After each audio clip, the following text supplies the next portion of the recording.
शांति। 1 अक्टूबर 2025 आज की साकार मुरली। रंगीन बड़े बड़े अक्षरों में पढ़ें, सुने और मंथन करें। हम प्रतिदिन प्रातः 4 बजे, 6 बजे, शाम को 4 बजे, 8 बजे मुरली मंथन करते हैं। आप सभी भी इस मुरली मंथन में साथी व सहयोगी बन सकते हैं, जिसके लिए इसी वीडियो के डिस्क्रिप्शन बॉक्स में लिंक दिया हुआ है, गूगल मीट का भी, यूट्यूब लाइव का भी। जैसे आपको सुविधा हो आप इसमें जुड़ सकते हैं। यदि आपको जुड़ने में कठिनाई हो रही है तो आप इसी वीडियो में जो सामने देख रहे हैं, नीचे चलती हुई लाइन में व्हाट्सएप नंबर देख रहे हैं, उस पर मैसेज करके आप लिंक मंगा सकते हैं। आप प्रश्न पूछ सकते हैं। आपका कोई सुझाव है तो वो सुझाव भी दे सकते हैं। अच्छा, ओम शांति। आज की साकार मुरली का सार। मीठा मीठा बाबा कहते, मीठे बच्चे रोज रात को पोता मेल निकालो, डायरी रखो, तो क्या होगा? डायरी रखो तो क्या होगा? डर रहेगा कि कहीं घाटा ना पड़ जाए। आप रोजाना अपनी डायरी रखेंगे तो आपको डर रहेगा कि कहीं घाटा ना पड़ जाए, क्योंकि रोज का जो बिजनेसमैन होते हैं वो रोज का हिसाब किताब रोज करते हैं, और रोज करने के कारण उनको खुशी भी रहती है, उनको उमंग उत्साह भी रहता है। ठीक है, तो जैसे जैसे खुशी रहेगी, उमंग उत्साह रहेगा, तो नेचुरल आगे बढ़ता जाएगा। घाटा होता है तो दुकानदार क्या करता है? अपने खर्च को कम करता है, तरीका सोचता है क्या करूं। वो अपने आप को उसी प्रकार से ढाल लेता है। कमाई अच्छी है तो खर्चा बढ़ा भी देता है, कमाई कम है तो खर्चा कम भी कर लेता है। परंतु सैलरी वाला ऐसा नहीं करता। सैलरी वाला मंथली हिसाब रखता है, दुकानदार रोज का हिसाब रखता है, और जो बिल्कुल गरीब होता है, जिसके पास पैसे कम होते हैं, वो और अच्छी तरह हिसाब रखता है। जिसके पास पैसा अथाह है वो फिर हिसाब नहीं रखता है। तो हमें बहुत अच्छी तरह से समझना है कि हमें पता है जो गरीब है, जो सबसे गरीब होता है, यहाँ पर छोटी सी बात हम समझ सकते हैं। गरीब जो है वो देसी घी के साथ खा सकता है, अमीर नहीं खा सकता। क्यों? क्योंकि वो 99 के चक्कर में पड़ा है, इसलिए वो अमीर है। और जो गरीब है वो 99 के चक्कर में नहीं पड़ा है, वो देसी घी के साथ खा सकता है। ठीक है कि नहीं? क्यों खा सकता है? कि एक साहूकार की बीवी ने कहा हम देसी घी के साथ खाना नहीं खा सकते, और वो गरीब है, देखो सामने वो देसी घी के साथ खा रहा है। कहता है जी कल से अब इसका खाना बंद हो जाएगा। उसने क्या किया कि 99 रुपए उसके घर में रात को डाल दिए पोटली। उसने देखा अरे 99 रुपए है, 1 रुपया और डाल दिया जाए तो 100 रुपया हो जाएगा। अब उसने खर्चा कम किया, और खर्चा कम करने पर क्या करना था उसने? उसने देसी घी का खर्चा कम कर दिया, थोड़ा खाना शुरू किया और 1 रुपया उसमें डाला, 100 रुपया हो गए। बोला ये तो बढ़िया बात है, 1 रुपया रोज मैं बचाऊं तो 100 दिन में 100 रुपया और हो जाएगा। इस प्रकार से वो 99 के चक्कर में पड़ गया। अब वो देसी घी खाना बंद हो गया। तो उसने कहा क्या किया तुमने जो ये देसी घी खाना इसका बंद हो गया? बोला मैंने इसको 99 रुपए दे दिए, अब वो 100 के चक्कर में अब ये खाना बंद हो गया। अब इसको कंजूसी आ गई है। अब जैसे मैं कंजूस हूँ ऐसे ये भी कंजूस बन गया है। अब ये भी 100 रुपए पूरे करने के चक्कर में देसी घी नहीं खा सकता। तो जो दुनिया में 99 के चक्कर में आ जाते हैं वो खर्चा कम करते हैं, क्योंकि उनकी बुद्धि में बचत बचत बचत बचत रहती है। तो अब हमें बाबा कहते बच्चे तुम खुशी से जियो, अगले पल तुम्हारा किसी काम में नहीं आने वाला ये 100 रुपए, इसको 99 को भी खर्च करो। किस लिए रखा हुआ है? इसे खर्च करो, एंजॉय करो और अपने खर्च पैसे से अनेक आत्माओं का कल्याण करो। ये आपको कल्याण करने में सहयोग देगा।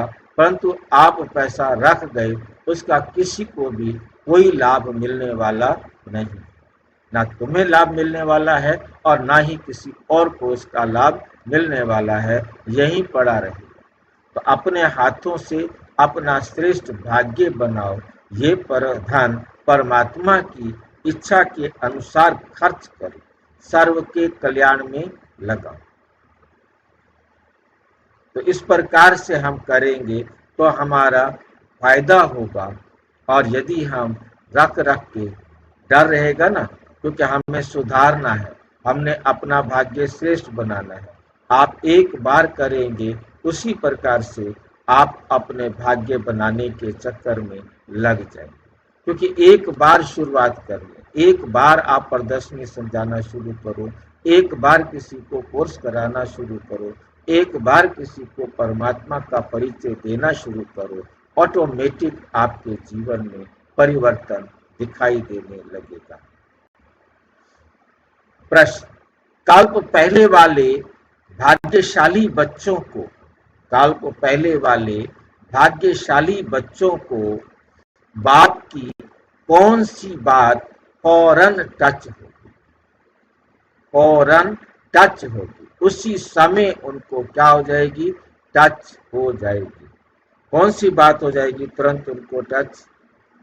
उत्तर, बाबा रोज रोज जो बच्चों को याद की युक्तियां बतलाते हैं वह भाग्यशाली बच्चों को ही टच होती रहेंगी। वे किनको टच होती रहेंगी? भाग्यशाली बच्चों को ही टच होती रहेंगी। इसके लिए भाग्यशाली बच्चे किसको कहेंगे?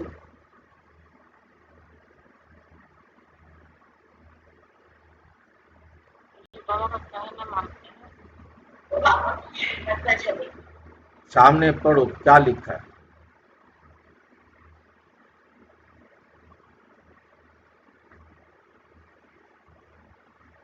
बाबा रोज रोज जो बच्चों को याद की युक्तियां बतलाते हैं वो आपने क्या करनी है?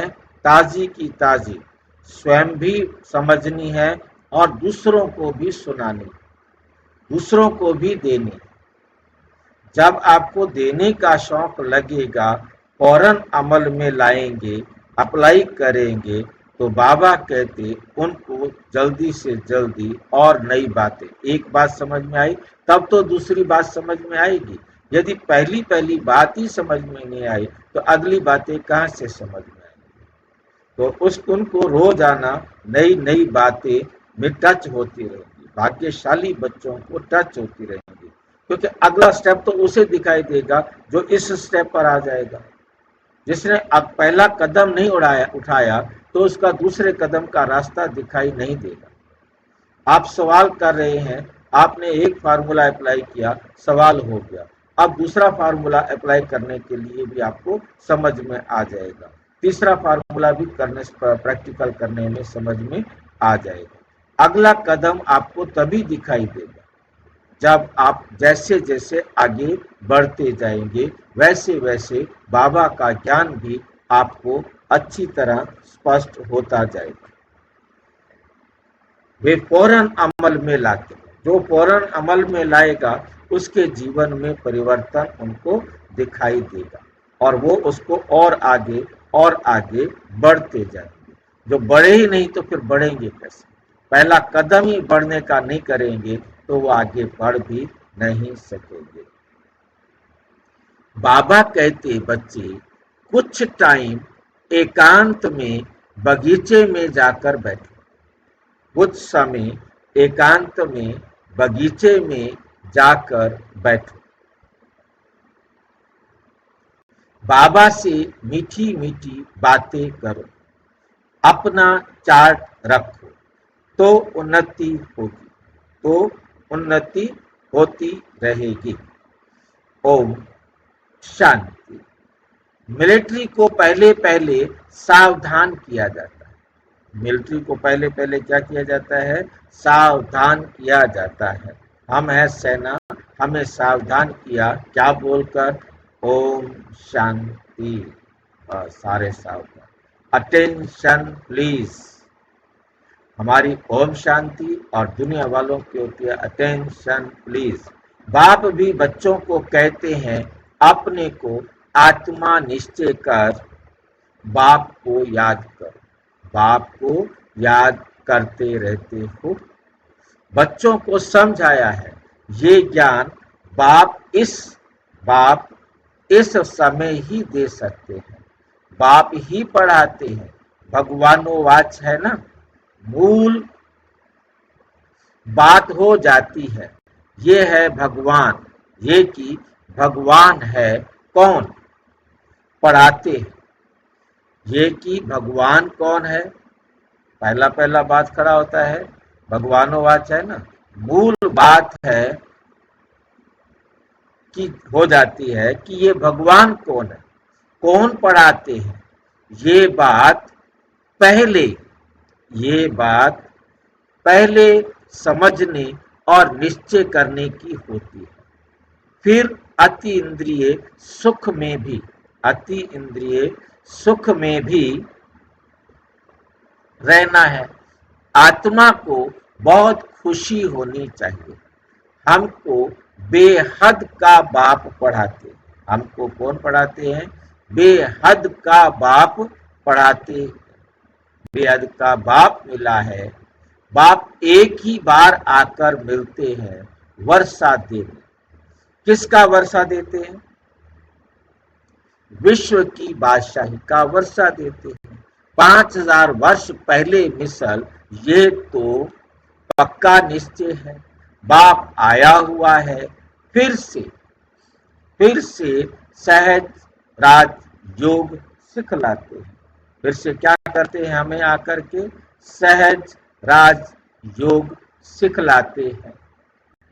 बाबा आकर फिर से हमें क्या करते हैं? राज योग सिखलाते हैं।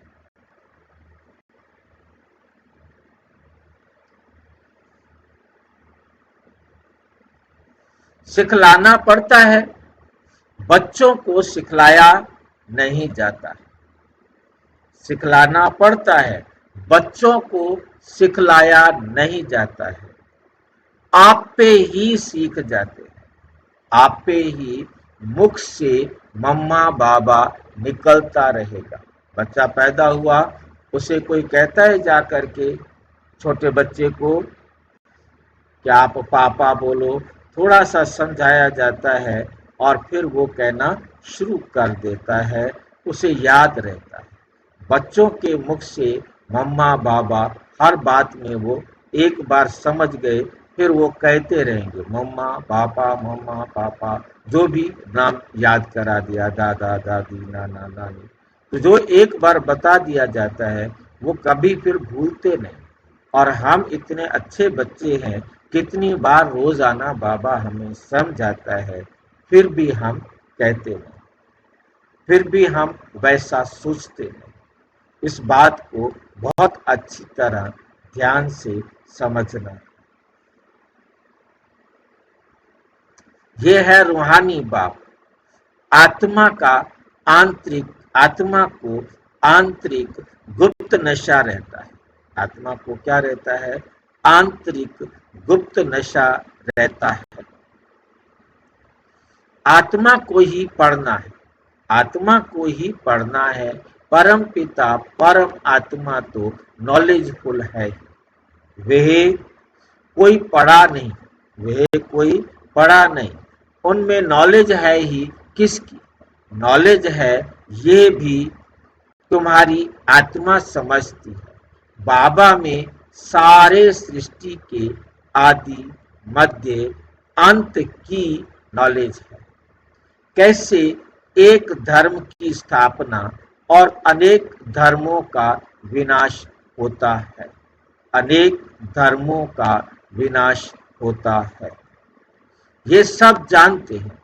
इसलिए उनको जानी जाननहार कह देते हैं। उनको क्या कहते हैं? जानी जाननहार कह देते हैं।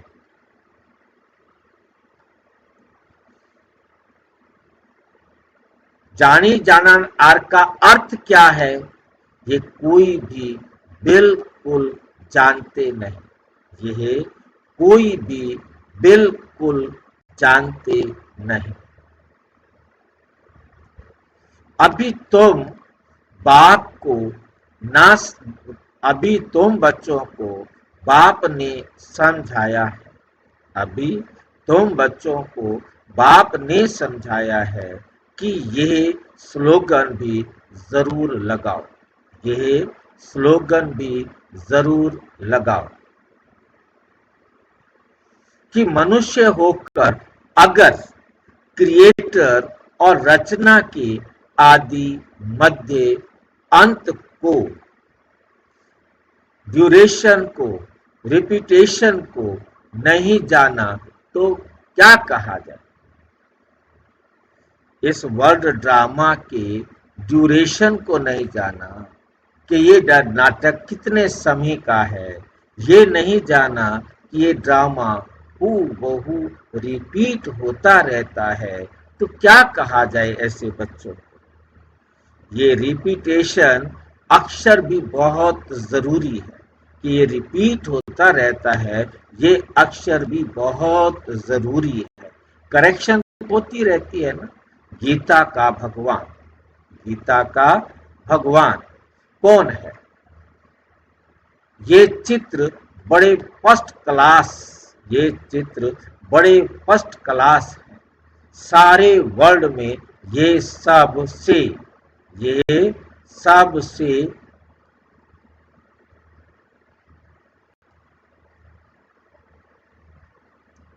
नंबर 1 भूल परमपिता परमात्मा को ना जानने के कारण, परमपिता परम आत्मा को ना जानने के कारण फिर कह देते सब भगवान के रूप है, सब भगवान की रूप है।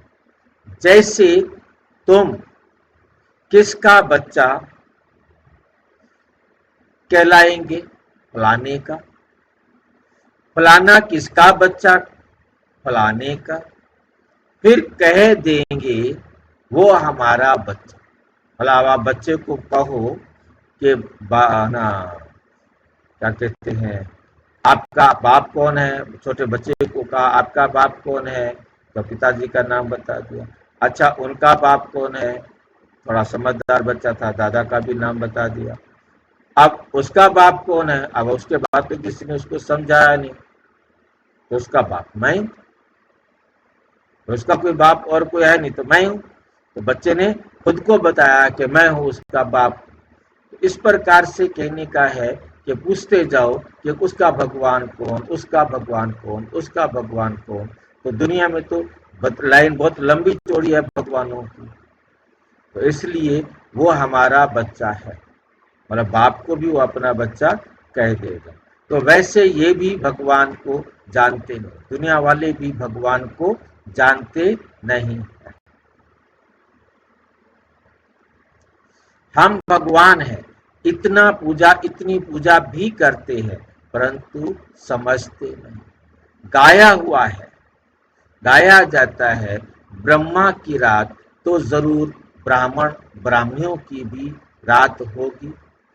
ये सब साधारण करने की बातें। ये धारणा उनको होगी जो योग में रहते। ये धारणा उनको होगी जो योग में रहते हैं, जो बाबा की श्रीमत पर चलते होंगे, याद पर चलते होंगे, तो उनको याद रहेगी। याद को ही बल कहा जाता है। ज्ञान तो सोर्स ऑफ इनकम। ज्ञान क्या है? Source of income. याद से शक्ति मिलती है जिससे विकर्म विनाश होते हैं। तुम्हें बुद्धि को, तुम्हें बुद्धि का योग बाप से लगाना है। बुद्धि का कनेक्शन किसके साथ जोड़ना है? बाप के साथ लगाना है। ये ज्ञान बाप अभी ही देते हैं, फिर कभी मिलता नहीं। पूरा कल्प ना ये ज्ञान फिर आपको सतयुग में मिलेगा, ना ये ज्ञान फिर आपको त्रेता में मिलेगा, ना द्वापुर में मिलेगा, और ना ही फिर ये ज्ञान आपको कलयुग में मिलेगा।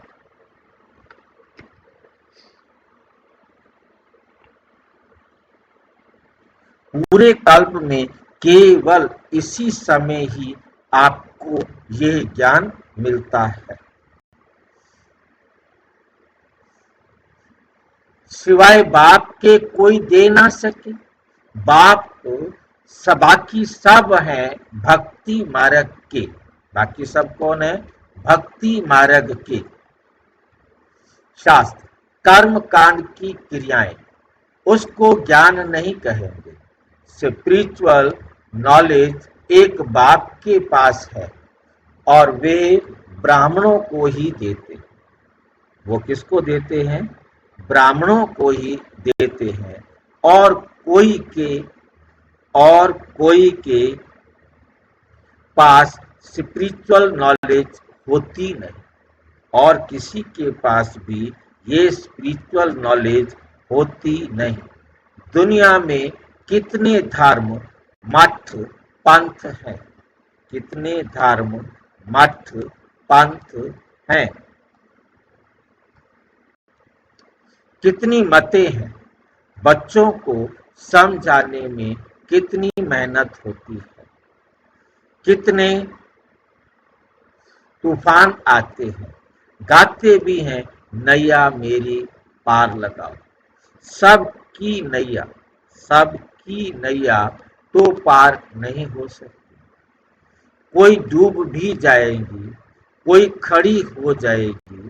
2-3 वर्ष, 2-3 वर्ष हो जाते हैं, कईयों का पता ही नहीं। कोई तो पुर्जा पुर्जा पुर्जा पुर्जा टुकड़े टुकड़े हो जाते हैं। कहाँ? वहां कोई वहां ही खड़े हो जाते हैं। इसमें मेहनत बहुत। टुकड़ा टुकड़ा होना किसको समझ में आया है?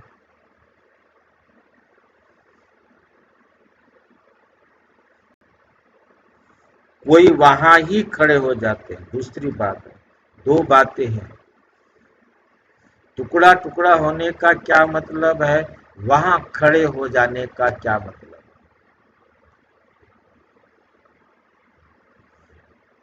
जिसको समझ में आया हो तो बताने की कोशिश करो। गलत से ज्यादा कुछ हो नहीं सकता। हाँ जी। कईयों का पता ही नहीं।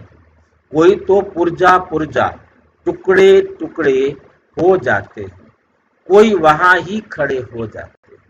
इसमें मेहनत बहुत है।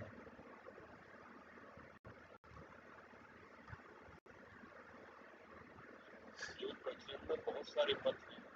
हाँ जी। बहुत सारे प्रश्न में मत है, मान्यताएं हैं धर्म, उनकी मानते हैं और छोड़ के उधर खड़े हो जाते हैं, उसको मानने लगते हैं ये सही है, रास्ता सही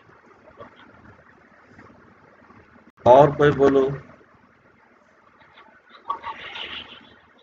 हाँ जी। पास आ जाए। डाउट आ गया फिर क्या करेगा वो? अलग अलग ग्रुप में चले गए, कोई किसी के पास, अल, कोई किसी के पास, अलग अलग अलग अलग हो जाएंगे, कोई किसी ग्रुप में, कोई किसी ग्रुप में। पुर्जा पुर्जा टुकड़े टुकड़े हो जाना मतलब अलग अलग बुद्धि भटक जाती है, यानी जिसके कारण वो छोड़ करके ही चले जाते हैं। जो टुकड़े टुकड़े हो गए, पुर्जे हो गए, वो तो रहे ही नहीं ना यहाँ के, वो तो छोड़ के ही चले जाएंगे। उनकी बुद्धि भक्ति में भी जा रही है, उनकी बुद्धि परिवार में भी जा रही है। परिवार के भी कितनी आत्माएं हैं, माँ के पास भी बुद्धि, पति के पास भी, पत्नी के पास भी, बेटे के पास भी, फलाने के पास भी। उनकी बुद्धि सब तरफ भटकी रहती है, टुकड़े टुकड़े हुई रहती है।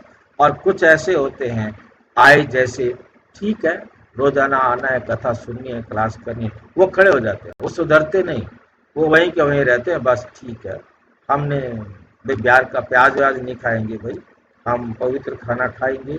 और सुधार जो कर दिया, उसके बाद सुधरने की आगे कोशिश नहीं करते, आगे कदम बढ़ाते नहीं, उसे कहते हैं खड़े हो जाते।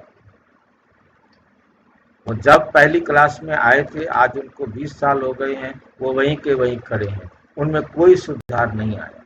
तो बाबा कहते जिनमें सुधार नहीं आया तो वो फिर कैसे बचे हुए, खड़े हो गए ना, वो आगे बढ़ ही नहीं रहे हैं, वो तो खड़े हुए बच्चे, उनको आगे बढ़ना चाहिए। बाबा कहते तुम आगे बढ़ो, एक कदम बढ़ाओगे आगे तो दूसरा आपको कदम रास्ता दिखाई देगा। आगे बढ़ोगे नहीं तो आगे का रास्ता दिखाई कैसे देगा? जिसको बढ़ने का शौक लग गया, चढ़ती कला का आनंद आ गया, वो चढ़ती कला में चला जाएगा। जो चढ़ना चाहता ही नहीं वो इसको छोड़कर चला जाएगा। और कुछ ऐसे हैं जो खड़े हो गए हैं, अब वो सुधरना नहीं चाहते, कहते ठीक है जितना सुधरना था सुधर गए, ये तो पागल है, हमने पागल थोड़ा बनना। आर्टिफिशियल योग भी कितने निकले हैं अब दुनिया के अंदर, कितने आर्टिफिशियल योग हैं, और उनका प्रभाव इतना अधिक है, इतना अधिक है कि ब्रह्मा कुमारीज भाई बहनों ने भी उस आर्टिफिशियल योग को अपने जीवन में एक्सेप्ट कर लिया। कितने योग आश्रम है दुनिया के, रूहानी योग आश्रम कोई हो ना सके, क्योंकि मैं कई प्रकार के योगों वाली जगहों पर गया हूँ, वहाँ कमेंट्री करते हैं, सेम कमेंट्री होती है, थोड़ा सा उनके शब्द, उनकी अभिव्यक्ति थोड़ी अलग होती है, बाकी वो भी कमेंट्री करते हैं।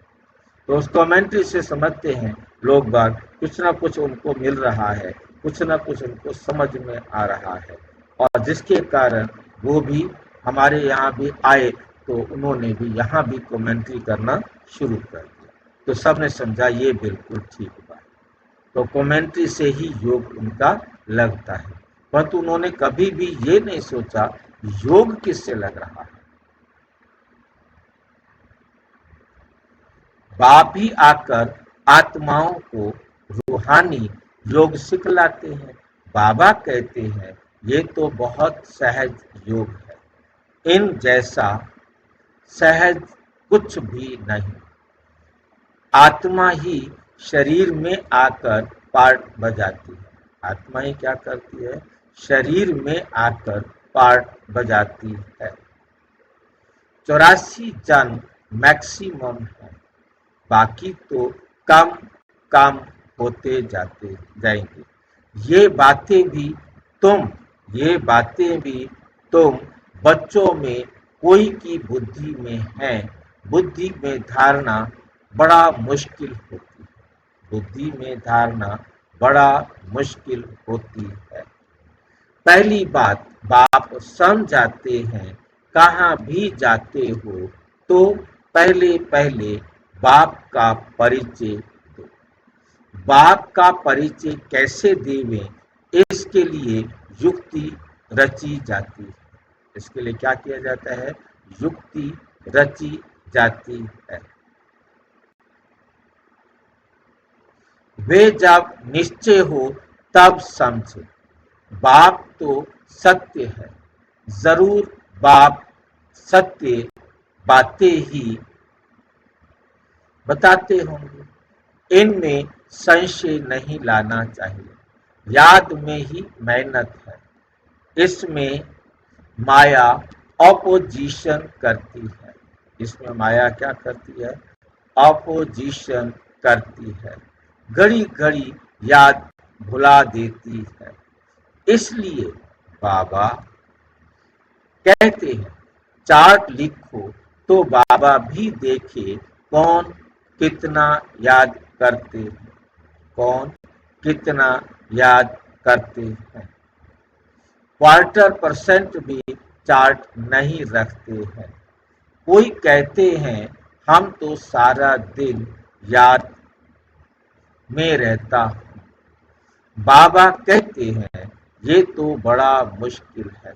सारा दिन रात तो बांधेलियां जो मार खाती रहती हैं वो याद में रहती हैं।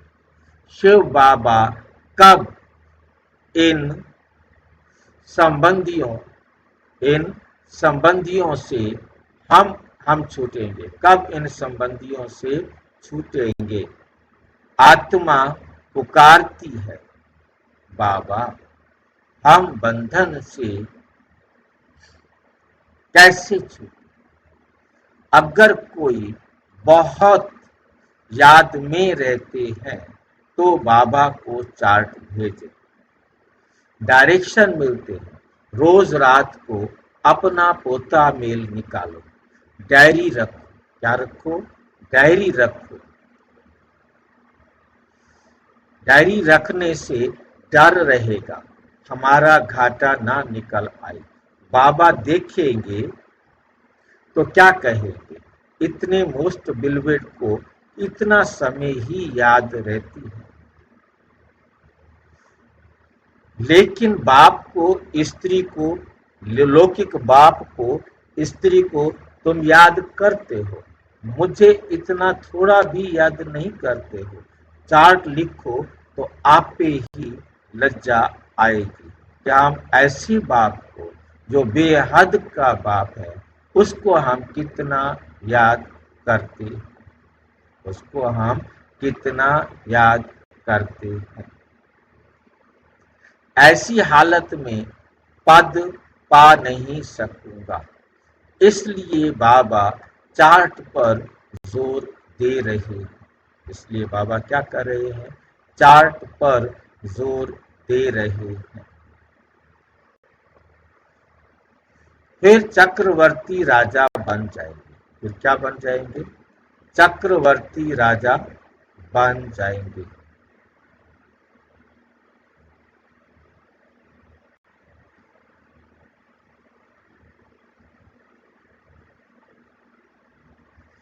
आप सम्मान बनाएंगे तो प्रजा भी बनाएंगे, तब तो प्रजा पर राज्य करेंगे। तभी क्या कर सकेंगे? प्रजा पर राज्य करेंगे। ये ये है ही राजयोग। नर से नारायण बनने का एम ऑब्जेक्ट ये है। जैसे आत्मा को देखा नहीं जाता, समझा जाता है। इनमें आत्मा है ये भी समझा जाता है। इन लक्ष्मी नारायण की जरूर राजधानी होगी। इन्होंने सबसे जास्ती मेहनत की है तब स्कॉलरशिप पाई है। जरूर इन्हों की बहुत प्रजा होगी। प्रजा तो ऊंच पद पाया, ऊंचते ऊंच पद पाया। जरूर बहुत योग लगाया तब तो पास विद ऑनर हुए। ये भी कारण है जी। भाई जी, हाँ जी, हाँ जी। राजा और चक्रवर्ती राजा चक्रवर्ती राजा अनेक राजाओं का ऊपर राजा होता है। समझे? बाकी छोटे छोटे राजाएं होते हैं, कोई छोटा है कोई बड़ा है, अनेक प्रकार के राजाएं होते हैं। उन सब राजाओं के ऊपर राजा। चक्रवर्ती अकेला होता है। जैसे पंच के ऊपर सरपंच, हाँ जी, अकेला चक्रवर्ती, अकेला अकेला चक्रवर्ती और राजा अपना अलग अलग सब, इसको संधि विच्छेद चाह रहा हूँ। चारों तरफ राज्य करने वाला ना, चक्रवर्ती राजा उसी। हाँ जी, क्या 84 जन्म लेने वाली प्रजा को चक्रवर्ती पर कह सकते हैं? नहीं, आवाज कम है आपकी। क्या जो 84 जन्म लेने वाली प्रजा है, नहीं नहीं, 84 जन्म तो सारे लेंगे, प्रजा भी 84 जन्म लेगी, उसे चक्रवर्ती राजा नहीं कहेंगे। हाँ जी प्रजा भी तो चक्रवर्ती है। भाई जी, मैं वही तो बता रहा हूँ, 84 जन्म लेने से कोई चक्रवर्ती नहीं बन गया। वो राजा जो अनेक राजाओं पर राजा हो एक टाइम पर। वो तो राजा हो गया। भाई जी, 10 राजाओं के ऊपर एक राजा, वो क्या राजा हुआ? वो चक्रवर्ती राजा हुआ। जैसे 5 होते हैं पंच, उनके ऊपर एक होता है सरपंच, सरपंच हो गया चक्रवर्ती राजा। ये तो समझ गया भाई जी। मैं ये कहना चाह रहा हूँ, प्रजा जो 84 जन्म लेती है प्रजा, उसको भी राजा नहीं कहेंगे, पर चक्रवर्ती पूरे चक्कर में तो नहीं, वो तो चक्रवर्ती तो उसको भी कह सकते हैं ना, किस लिए कहेंगे चक्रवर्ती उसको? कि पूरे चक्कर में रही। नहीं, इसलिए चक्रवर्ती का इसके साथ कोई लिंक नहीं ना। चक्कर लगाया वो सृष्टि चक्र ड्रामा में चक्कर लगाया, परंतु वो चक्कर लगाने वाला है। चक्कर लगाने वाले को चक्रवर्ती नहीं कहा जाता। राजा नहीं कह, तो चक्रवर्ती कह सकते नहीं हैं, कह सकते भाई जी, नहीं कह सकते। नहीं कह सकते।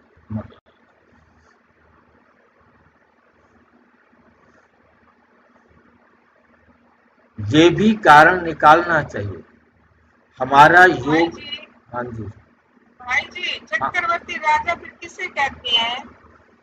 ऐसा होता है, पंच होते हैं अपनी अपनी गली के मोहल्ले के, उन 5 पंचों के ऊपर एक होता है सरपंच।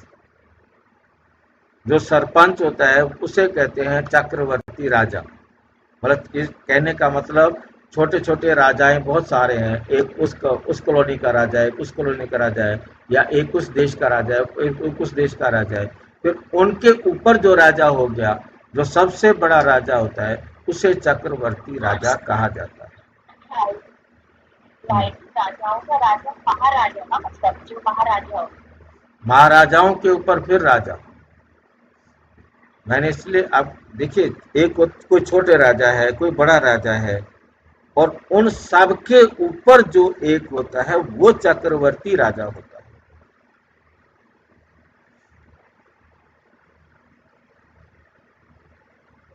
भाई जी, हाँ जी, चक्रवर्ती राजा से बड़ा फिर कोई राजा नहीं होगा, मतलब नहीं वो कोई सुप्रीम राजा राजा होगा। नहीं, उसके ऊपर कोई सुप्रीम राजा राजा नहीं। होगा ना भाई जी? हाँ, उसके ऊपर कोई और राजा नहीं होता इस स्थूल दुनिया में। सुप्रीम राजा होगा फिर वो, है ना भाई जी?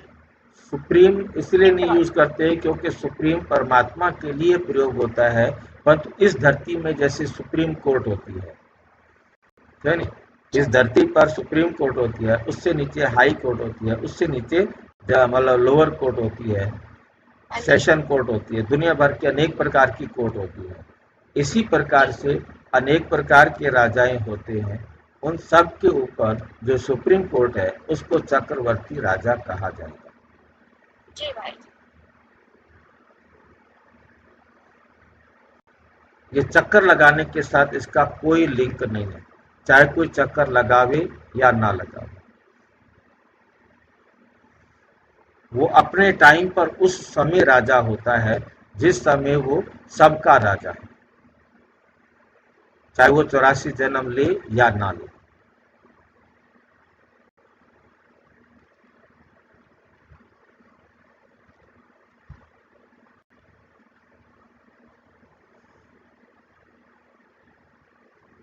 उनसे धंधे आदि के झंझट में बहुत बुद्धि चली जाती है, उनसे टाइम निकाल उस तरफ जास्ती ध्यान देना चाहिए।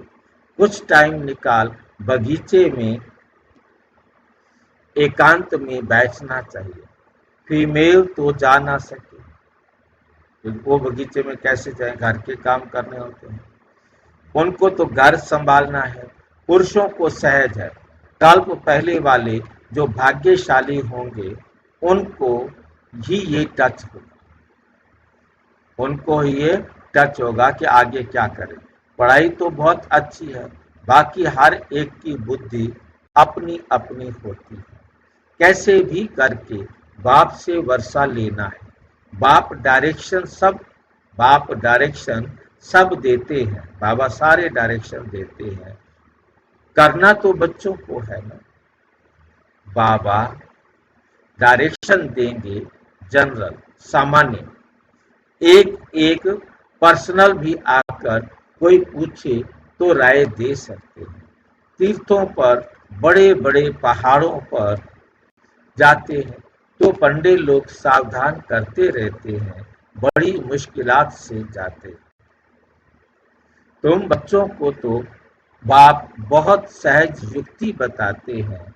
बाप को याद करना है, शरीर का भान खत्म करना है। बाप कहते हैं मुझे याद करो, मुझे याद करो। बाप आकर नॉलेज दे चले जाते हैं। आत्मा जैसा तीखा रॉकेट और कोई हो नहीं सकता। वो लोग मून आदि तरफ जाने में कितना टाइम वेस्ट करते हैं, ये भी ड्रामा में मून है। ये साइंस का हुनर भी विनाश में मदद करता है। वो है साइंस, तुम्हारी है साइलेंस। अपने को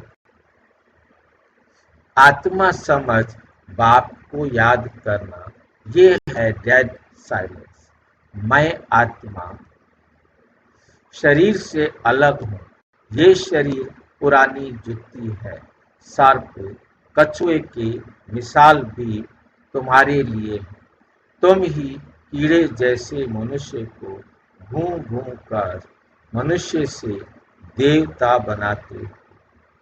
विषय सागर से क्षीर सागर में ले जाना तुम्हारा काम है। सन्यासियों को ये यज्ञ तप आदि कुछ भी नहीं। भक्ति और ज्ञान है ही गृहस्थियों के लिए। उन्हों को तो सतयुग में आना ही नहीं है। वे क्या जाने इन बातों से, ये भी ड्रामा में नून है।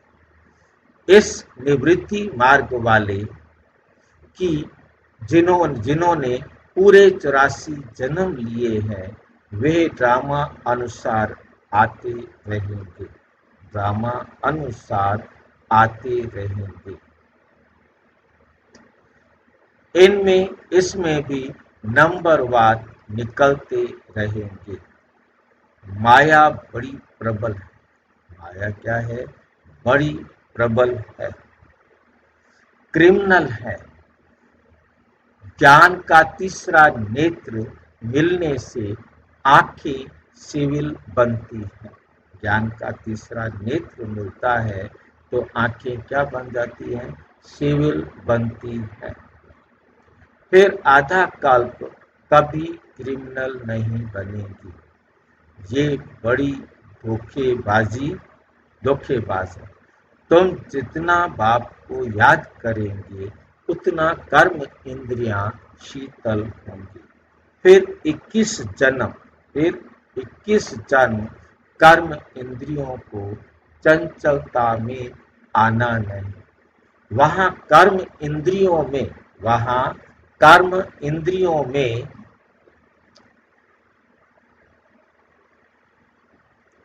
चंचलता होती नहीं। सब कर्म इंद्रियां शांत सत्वगुणी रहती है। देह अभिमान के बाद ही सब शैतानी आती है। बाप तुमको देही अभिमानी बनाते हैं। आधा कल्प के लिए तुमको वर्षा मिल जाता है। जितना जो मेहनत करते हैं उतना उच्च पद पाएंगे। मेहनत करनी है देही अभिमानी बनने की। फिर कर्म इंद्रियां धोखा नहीं देगी। अंत तक युद्ध चलती रहेगी। जब कर्मातीत अवस्था को पाएंगे तब वे लड़ाई भी लगेगी, शुरू होगी। दिन प्रतिदिन आवाज होता जाएगा, मौत से डरेंगे, मौत से डरेंगे। बाप कहते हैं ये ज्ञान सबके लिए है, सिर्फ बाप का परिचय देना है। हम आत्माएं सब भाई भाई हैं, सब एक बाप को याद करते हैं। गॉड फादर कहते हैं कोई नेचर को मानने वाले होते हैं, परंतु गॉड तो है ना, उनको याद करते हैं। मुक्ति जीवन मुक्ति के लिए, मुक्ति जीवन मुक्ति के लिए, मोक्ष तो है नहीं। वर्ल्ड की हिस्ट्री ज्योग्राफी को रिपीट करना है।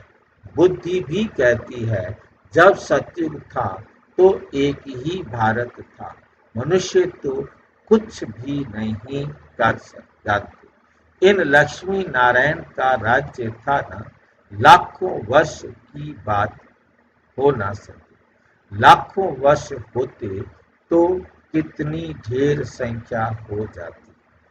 बाप कहते हैं जब कलयुग पूरा हो, सतयुग की स्थापना हो रही है। वे समझते हैं कलयुग तो अर्जुन बच्चा है, इतने हजार वर्ष की आयु है। तुम बच्चे जानते हो ये कल्प है ही 5000 वर्ष का। भारत में ही यह स्थापना हो रही है, भारत ही अब स्वर्ग बन रहा है। अभी हम श्रीमत पर ये राज्य स्थापन कर रहे हैं। अब बाप कहते हैं मामेकम याद करो, मुझ एक को याद करो, मेरी श्रीमत पर चलो, मेरा कहना मानते चलो। पहला शब्द ही है याद दो। पहला शब्द क्या है? याद दो। जब तक बाप का निश्चय नहीं होगा तब तक प्रश्न पूछते रहेंगे।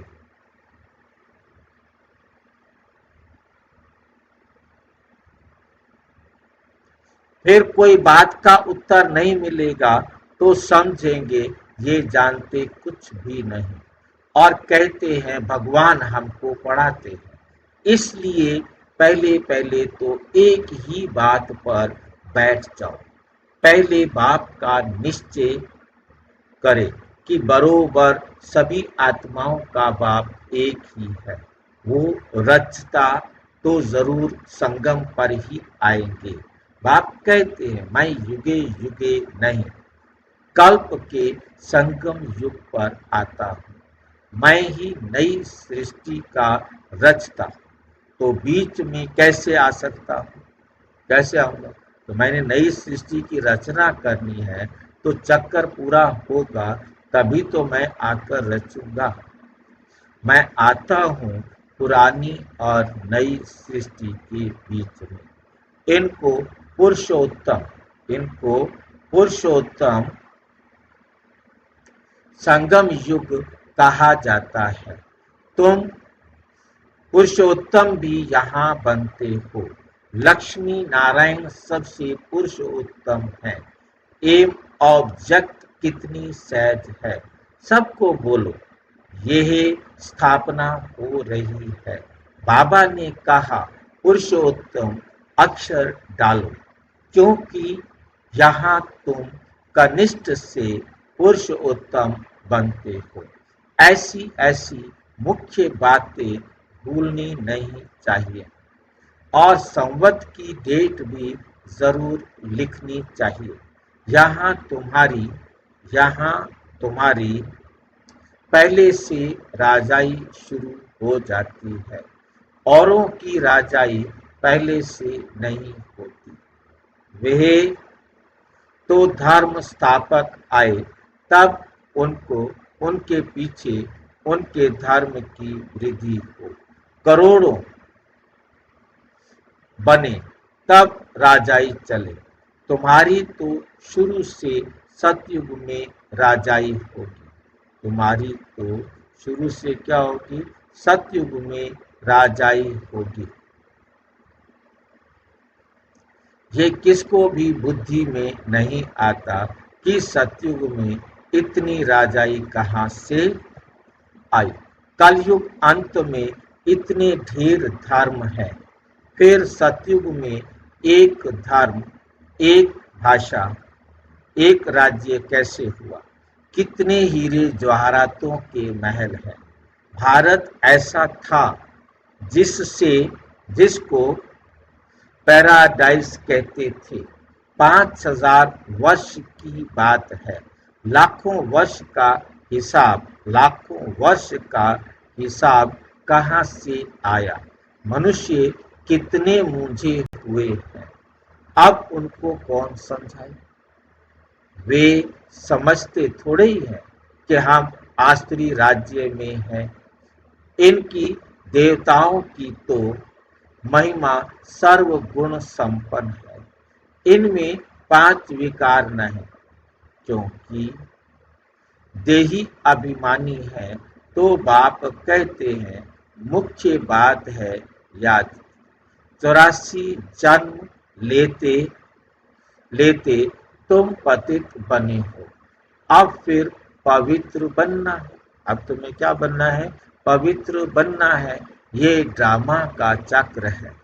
अच्छा अच्छा, मीठे मीठे सिकिलधे बच्चों प्रति माता पिता बाप दादा का याद प्यार और गुड मॉर्निंग। रूहानी बाप की रूहानी बच्चों को नमस्ते। हम रूहानी बच्चों की रूहानी बाप दादा को नमस्ते नमस्ते नमस्ते। धारणा के लिए मुख्य सार। नंबर 1, ज्ञान के तीसरे नेत्र को धारण कर अपनी धोखेबाज आंखों को सिविल बनाना है। याद से ही कर्म इंद्रियां शीतल सत्वगुणी बनेगी। इसलिए यही मेहनत करनी है। धंधे आदि से टाइम निकाल एकांत में जाकर याद में बैठना है। कारण देखना है कि हमारा योग क्यों नहीं लगता। अपना चार्ट जरूर रखना है। वरदान सहन शक्ति द्वारा अविनाशी और मधुर फल प्राप्त करने वाले सर्व के स्नेही भव। सहन करना, मरना नहीं, लेकिन सबके दिलों में स्नेह से जीना है। कैसा भी विरोध हो, रावण से भी तेज हो, एक बार नहीं 10 बार सहन करना पड़े। एक बार नहीं 10 बार सहन करना पड़े, फिर भी सहन शक्ति का फल अविनाशी और मधुर है। सिर्फ ये भावना नहीं रखो कि मैंने इतना सहन किया तो ये भी कुछ करे। अल्पकाल के फल की भावना नहीं रखो। रहम भाव रखो। क्या रखो? रहम भाव रखो। ये है सेवा भाव। सेवा भाव वाले सर्व की कमजोरियों को समा लेते, सबकी कमजोरियों को अपने में समा लेते हैं। उनका सामना नहीं करते। स्लोगन है, जो बीत चुका उसको भूल जाओ। बीती बातों से शिक्षा लेकर आगे के लिए सदा सावधान रहो। अव्यक्त इशारे स्वयं और सर्व के प्रति मनसा द्वारा योग की शक्तियों का प्रयोग करो। जैसे बाप को रहम आता है, ऐसे आप बच्चे भी मास्टर रहम दिल बनो।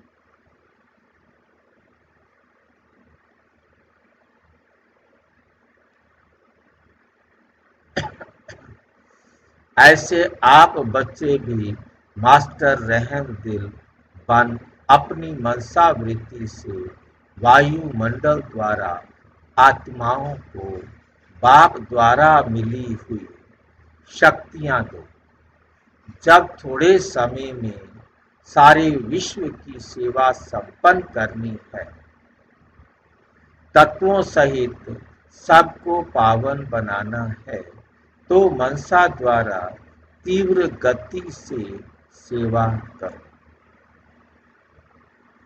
योग की शक्तियों का प्रयोग करो। अच्छा, ओम शांति। और विस्तार से जानने के लिए प्रजापिता ब्रह्मा कुमारी ईश्वरीय विश्वविद्यालय के किसी भी सेवा केंद्र पर संपर्क करें।